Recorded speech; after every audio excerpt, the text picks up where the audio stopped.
I've got 5 minutes to make coffee. So that's what we're gonna do.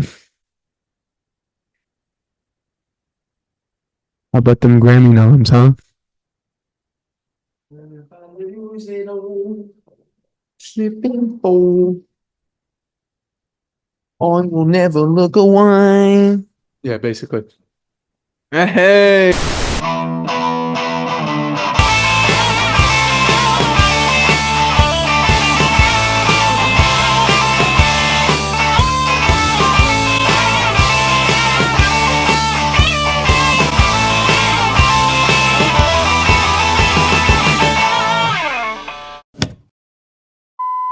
Without further ado, guys, let's go ahead and get this started. Once again, thanks for stopping in.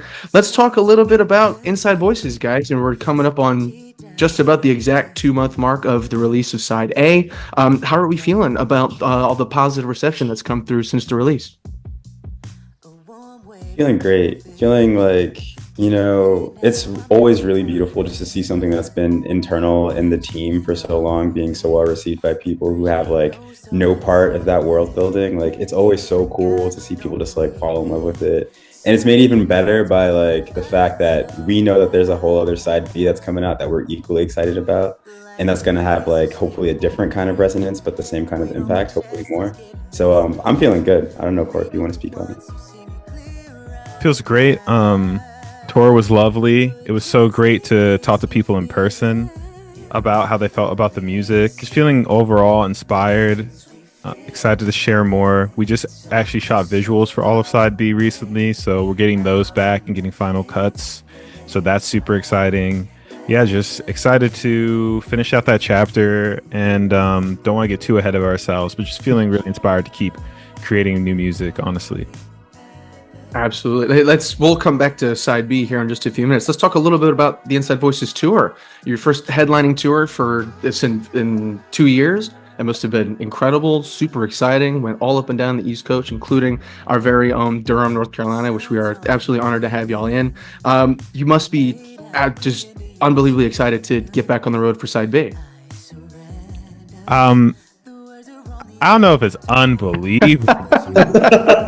I think it's like a believable level of excitement. I think especially when you're a smaller, quote unquote, size is relative artist, I think the logistics of touring can be challenging. So it's always this push and pull between like being in the room with the fans and feeling like you're on top of the world, and then being in the airport feeling like, yo, how am I going to do this? So excited to keep, sharing the music and seeing how people feel about it, but also like I'm really enjoying this downtime. I can't lie. For sure. Yeah, I think Corey spoke to the push and pull of it all, but I will say that like there's something really special about like, especially in the data-driven, metrics-driven world that we live in now with music, like seeing that there are actual people, like flesh and blood people who like your music resonates with is second to none. So I'm enjoying being in Brooklyn, being able to sleep in my bed for a bit, but I'm excited for the opportunity to get back out there once we're fully rested. 100%. Now, like I said, we'll touch a little bit more on Side B here in a bit. I want to talk a little bit more about Side A. Now, you guys told Rated R&B earlier in the year that Inside Voices, the first single, Avalon, was about those kind of daydreamy days while you were still working an office job. I'd love to hear y'all's thoughts about escapism becoming the kind of prominent theme in most contemporary R&B and indie music. And do you think that's a theme that's going to continue on over the next couple of years? I have overwhelming evidence that we will be seeing a lot more escapist art across the board, coming from all angles, in all industries, from all sides. I think there was always this underlying current of, and I don't want to get needlessly political here, but I think there was always generally all sides can agree that there was a little bit of an undercurrent of, wow, maybe things aren't going the way that I want them to. And at least in my art, I can go to places I want to go. At least in my mind, I can go to places I want to go and have full control. And I have a sneaking suspicion, I'll leave it to the viewers to guess as to why, but I have a feeling that escapist art is going to have a new relevancy. It's, sometimes you are following a thread in your own life and it ends up kind of, I wouldn't say predicting the future, but it gets a new level of relevancy due to events outside of your control. And I feel that way about escapist art, and it feels cool to be a part of it, although the circumstances are less than ideal. I'd say, I think a little bit differently, and I am going to get political. I think we live in a world that's inhospitable to most people, so it only makes sense that most people would want to look to alternative worlds. They imagine different things, and so I feel like escapism has always been a part of like popular art. It's just manifested itself differently, and we're just the latest iteration of a long tradition. Agreed. In your 2021 magazine interview, I was trying not to say interview. It's kind of redundant, ain't it? But you told Interview magazine back in 2021 that genre as a concept has kind of always plagued America, having always haunted American artists. Would you two say that has changed since 2021, or do you think that we're still kind of needlessly categorizing music? I think it's gotten worse, because I think that don't get me wrong, this is not to take anything away from past generations, but I really feel like the music world is the most vibrant and eclectic and weird and off the wall that has ever been before. Like, just the proliferation of music making gear is allowing more people to be able to make stuff and not have to adhere to like record label pressure, so they're able to the music we get right now is so crazy. Like some stuff is like stuff I would have never envisioned, and it just feels so reductive a lot of time, the way we're still boiling stuff down to the same old tired labels. So it's not that necessarily the labels age less and less gracefully as we all could have predicted, but it's like, wow, like, are we really gonna be out here just like reducing like some of the most like such creative folks down to the same tired labels we've been using for like almost like 50-60 years at this point, so just maybe it's the same, but it just feels worse to me now in the age of the internet, where stuff is just so creative. I wish we could just collectively move past. It's like, how do we, but then you can, not to ramble, but then you get into this whole debate of like, how do you retain the legacy and make sure that people are placed within their context of like who influenced them and whatnot, without having to put them in a box, Mm-hmm. I think, as is often the case, Coy and I are often getting at similar ideas, but via completely different routes. Like, I think, I don't know. I think about this question from a different angle, where it's like, now it feels like people are forced because of how much pressure is on you, the artist, to market yourself, like, outside of the machine. Like, you have to like claim your little part of whatever niche and define that as specifically as you can. So now there are a bunch of folks who are making, electro Americana boogaloo, right? And it's like they have to like lean into they're forced to sort of like turn their like this precious like mode of personal expression into a marketing term now. So it's like kind of like I see this opposite effect happening, where like, yeah, there was this prison of genre that existed before, and like people didn't want to be grouped into something that didn't feel like it captured all of them. But now it feels like you're forced to put yourself in a box for the sake of like, hitting the algorithm in the right way and being discovered by people who might like resonate with that very specific term. So I don't know. That's what I'm thinking about. Do you think that's maybe because of a lack of maybe vocabulary to describe certain forms of music, or do you think that's just our overuse of one or two or three different mediums? That's a really good question. I think it's just like market pressures, right? Like the pressure to make money and to capitalize on uniqueness is always so intense, and so it like forces you to turn what was like so special about you into the thing that like, I don't know, that makes you the most money. I don't know. I think on one hand, I don't blame folks for like trying to like create their own corner of music and putting a term to it. I think that like a lot of times that's just good marketing, and I think the way that marketing has changed, marketing is always going to be a part of being an artist, and I think like the way that marketing has changed has made it such so that now you're able to have more control over how you're presented. So now you get to have a say in it, as before, rather than like your PR person just saying, hey, this is what you are, deal with it.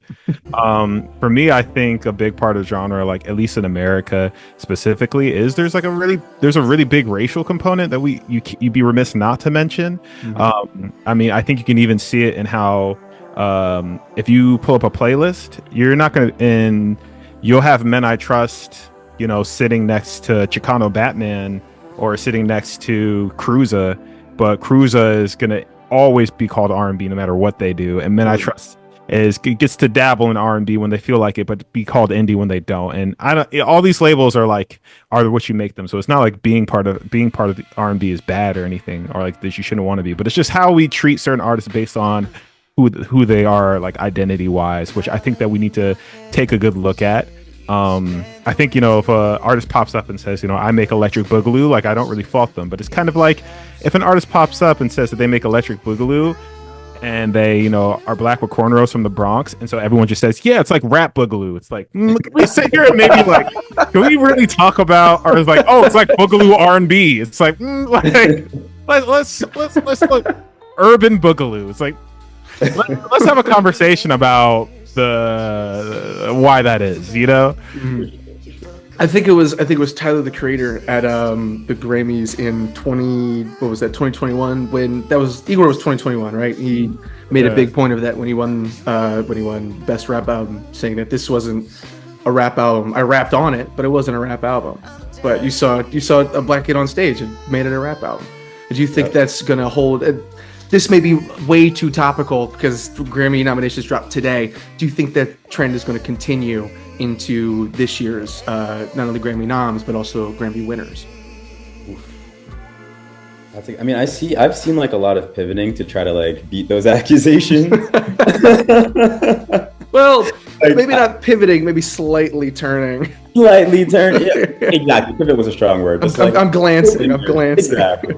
But I mean, ultimately, like this is a larger question about like, this is a much larger question that like sort of escapes the orbit of the Grammys specifically. But like, I don't know. I think the thing with the Grammys, and I'm not an expert on the Grammys, so like, if someone out here reads this interview and wants to call me out, I'm down to have the discussion. I'm going off of my like limited understanding. I just get the feeling that they're like 10 years behind. I feel like they came up with the progressive R&B category like a couple years ago. It's kind of a 2 or 3. But I feel like people have been making progressive R&B since the 80s. So it just feels like I feel like a lot of the stuff that they're doing, like at least they're trying, but it just feels like they're moving at a glacial pace. Like it feels like maybe in 10 years they'll be like, they'll come up with a better way of treating the Tyler the Creators in the world. But by then it'll be like, we've had so many Tyler the Creators. Like this is like, it feels worse that it took this long. For now it feels derivative. Yeah, absolutely. Kind of respectfully. Oh, of course. So I still want my Grammy. We'll make sure. We'll scrub that tiny little aspect out there for you. No. You can leave it in, but just let them know. Like you can critique something, and you can critique the Grammys and still want a Grammy. Oh, absolutely. Kind of pivoting off that, or kind of glancing off of that, off of the Grammys. Dev, this is actually a question that's kind of specifically designed for you, my man. Also, in your interview, you described Frank Ocean's Channel Orange and Miguel's Kaleidoscope Love as being unfortunately inescapable as far as albums on your playlist. What makes an album or an artist inescapable, and how long do you think before Bicoastal or Inside Voices has that same cult following? Ooh, whoa, that's a really, really good question. Yeah, there's so many components there. I think specifically when it comes to those references, right? Like Corey and I grew up in households where like soul music and R&B music were always playing, right? Like that's the soundtrack for you cleaning up on a Sunday. That's the soundtrack for, you getting picked up from school, whatever it is. And so like that DNA is just sort of baked in. And then, you have your phase when you're trying to like escape the influences that you feel like your parents kind of forced on you. And so you start looking to all whatever's alternative for your frame of reference. And so like naturally you get to this point, at least I got to this point where like I had R&B as sort of my foundation, but I was looking elsewhere for references. And so when you see someone else like sort of translate that combination, like a Frank did, like a Miguel did on Kaleidoscope Dream. I think that's kind of what I meant. I felt like he was speaking the language that I wanted to speak in the dialect that I picked up as I got older. And so I don't know if that made any sense, but that's sort of like what made those albums so special to me and so special to us, honestly. It's funny that you bring that up because Corey and I were talking about how like I think we're finally turning the corner on like Frank Ocean being kind of like the centerpiece of like of who we reference musically. I think that like for a long time it was hard to just not, reference Frank all the time, right? Like it's just so hard. Absolutely. It's so hard, but like I think that we're finally in a place where we a couple times, and I love that song. Hell yeah! I didn't even hear that. My bad, gang. We're gonna move a little bit further down here. Corey, this one's actually for you, man. You've got quite the list of accolades on my side of the screen from your work at Jazz and Grooves at UPenn, and also you're also a well-known stint of writing and editing gigs at Pitchfork and GQ. Do you ever find yourself kind of cross-analyzing interviewers or people asking you questions or fans when you're doing things like this? I think you can tell immediately whether an interview is an assignment that someone got handed or if it's an assignment that they asked for. And I think that that's the most important distinction. I'm never going to knock, like I have, been interviewing people off and on since I was in, in music and since I was in high school. And I'm never going to fault somebody for who's like, for being at different points in that journey. You know what I mean? Like you learn over time the types of questions that people are tired of being asked. You learn over time how to translate your feeling about a record into a question that actually like enriches someone else's understanding of an artist. And that's just a process. But I think you can tell whether you're the artist, whether you're the interviewer, or whether you're just like sitting in the room, you can tell pretty fast when someone isn't all that invested in actually getting to know someone and when someone really is. And I think it always feels good, like best for everybody involved when there's that it comes from a place of actual love for the music. I remember one time when I was working at Pitchfork, I interviewed Toro and Tori Moi, and I was so obsessed with his catalog that he was just like, yo man, like he was just like, yo, these questions, he's like not to toot my own horn, but he's like, yo, you're asking really specific, like well thought out questions back to back, like it's been like 10 like in-depth questions in a row. I need a second here, and I think that that's the I know on the art. Now that I'm on the artist side of it, you really appreciate that type of like that kind of work. I think outside of this interview, I think the last time I felt that way it was we did an interview with Audio Tree, and the host their name is Fingy, and they were asking some crazy good questions and out of a lot of interviews like that one, that's just one that really sticks out of my mind of being like, wow, you actually really enjoy this, Kind of moving back towards the beginning of our interview, let's talk a little bit about side B. One, when can we expect it? What can we expect from it? And what comes next? Is there a side C? Are we doing side D? Is this going to be a double LP? Please. What can we expect from y'all? Yeah, for sure. So you can expect the single rollout to start pretty much at the top of next year. And then the full side B coming out maybe, middle of the year, 2025 that is. And there is no side C, but there will be a continual stream of new music coming out after this. I think we're finally hitting our stride. Like music is, we've dialed in the process and that feels good. And I think that we're gonna like really enjoy like showing everyone what we've been working on for the past couple of years. Yeah, I think up until we both, collectively decide to go off the grid and make ambient music, and I think there won't be any like prolonged hiatuses on the music front. So anybody who was patiently waiting after Bicoastal, you won't have to wait that much longer after this project. But I echo everything Dev said. I'm super excited to get started in the new year. With the nation on the edge of some pretty drastic social and economic change, do you find that the role or even the responsibility of the artist and musician as kind of the people's speaker box, do you think that role has begun to hold more weight over the last several years, and do you think it will continue to hold more weight going forward? 1000%.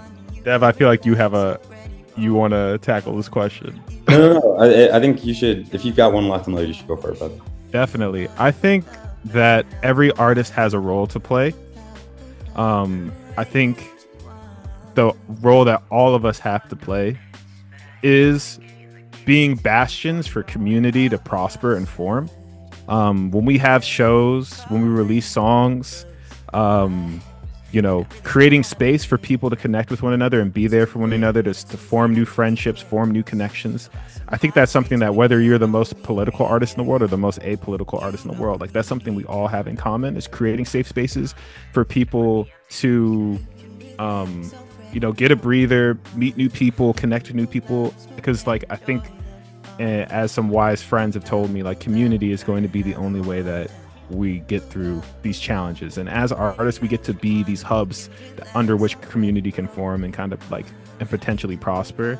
I am not one of these people who feels like every single artist has to take a very strong, outward, open political stance. I think that privacy, whether that be of how your identity, your ideas, or your politics, like, I think that's up to the artist. I'm never going to pressure anyone to say or speak or participate in a way that they feel uncomfortable with. But I do feel like there's a pressure, like, to stand up for those who you feel like, stand up for those who are being oppressed, to call out, BS when you see it.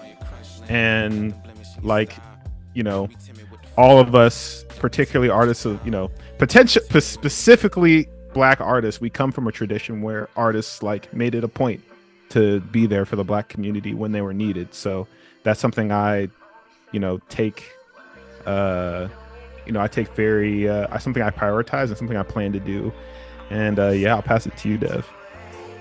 Yeah, I think I largely agree. I think I've heard this question a lot, and it always makes me think of this Dave Chappelle skit, kind of ironically, where I think it's Hurricane Katrina. And there's a news anchor on the news who's like, "So what does Ja Rule have to say about this situation?" Right? And, like, I think that they're like, first of all, I don't think that art is inherently political, right? I think that art is necessarily, like, the result of the political context in which it is made. But I don't think it's inherently political. I don't think it is even naturally the role of the artist to reflect society back on itself. I think that it is the role of an art. Like, there are people that are specifically suited to do that, and there are people that have made that a point to do that. And I want to see those people who have that capability and who have that, like, that conviction do that, right? Because I think that, like, we don't need a bunch of folks, like, I shudder to say the words bad politics. I don't think we need a bunch of folks who are maybe uninformed or maybe, like, disinterested in the state of the world, making a bunch of commentaries on the state of the world right now. I don't think that, like, that's the recipe that we're looking for. But I think that there are people who are just, like, who would make, like, the kinds of political art that Corey is referencing that was, like, made in the 70s and the 80s that, like, actually moves the world. And I'm excited to see that. I'm excited to support that. And yeah, I think I'll stop there because I'm going to start delving into some into some specifics. This is only like our 11th episode. I can't get this taken off the web yet. But. No, I just want to echo Dev. I agree with you. I think, like, dude, I think if I could give any specific advice, I think to artists out there, I think it's, like, to know yourself enough to figure out the role you can play that's going to do the most benefit to the largest group of people. And if part of that role is, like, showing up to spots ready to listen and ready to just support, you know what I mean? That is as legitimate as the people who, are super eloquent and going to, really walk somebody point through their agenda. And I think that's important. I think you're right, Dev. I think sometimes, especially in the era of, like, feeling like of, like, social media marketing, dude, I think it's the same thing I was saying with the interviews. It's the worst thing in the world when you can tell someone felt like they had to say something, not that they had to say. Beautifully said, guys. Absolutely beautifully said. Well, I know we got a little deep there for a lot of this interview, so we'll end it out on my personal favorite question I ask this of all of my guests on the show, and that's, what are you guys listening to right now? Heck yeah. All right, so there's this album by Jonah Yano, based out of, I think, Toronto. But it's him and his band, Jonah Yano and the Big Loop. And it is, like, the most delightfully, like, I don't know, peace-inspiring album that I've heard, especially in light of just, like, the climate over the past couple of days. Like, it's been grounding me, it's been centering me. His voice is incredible. His, like, he just takes a lot of really big musical risks in ways that, like, don't, I don't know. It's just been really centering, and I'm really, like, I'm a big fan of this guy. There's also this, like, duo called Gia. I think they're sort of, like, on the rise right now. But I think it's a brother sister duo, and again, they're just like making some of the most like, I don't know, groundbreaking music that I've heard in a long time. Presumably, like with not a lot of resources. So I don't know, like it's just a lot of like smaller, younger artists that are really pushing like boundaries right now. That are really moving the needle for me. Yeah. All right, and Corey. Um, I was just scrolling through my Spotify. I think my big three right now is Ray Lozano. I believe she's based in Amsterdam. She has an album called Pairing Mode, and she's hopefully, I believe, gearing up to release another album. All this, I mean, all her music is just absolutely lovely. It's like bedroom, pop, R&B vibes, just like beautiful, like lush singing, but just done at the highest level possible. And then I've been listening to the new Freddie Gibbs album. Freddie just rapping his ass off. Great beats. Can't be mad at that. And then it's not released yet, but my partner actually is getting ready to release some of her new music, and I'm super excited for the world to hear that. Name is Sojourner. Project name is just going to be under Sojourner. And I know I'm cheating because I'm talking about music, but I think it's going to turn a lot of heads. So I got to give her a shout out as well. Amazing, guys. Amazing. Well, once again, this has been an absolute blast. Thanks so much for stopping on to the show for a couple minutes, guys. Quick and painless, like we promised. Thanks again on behalf of myself and Tonitruale. You guys have been wonderful. Thanks for having us. Thanks for having us.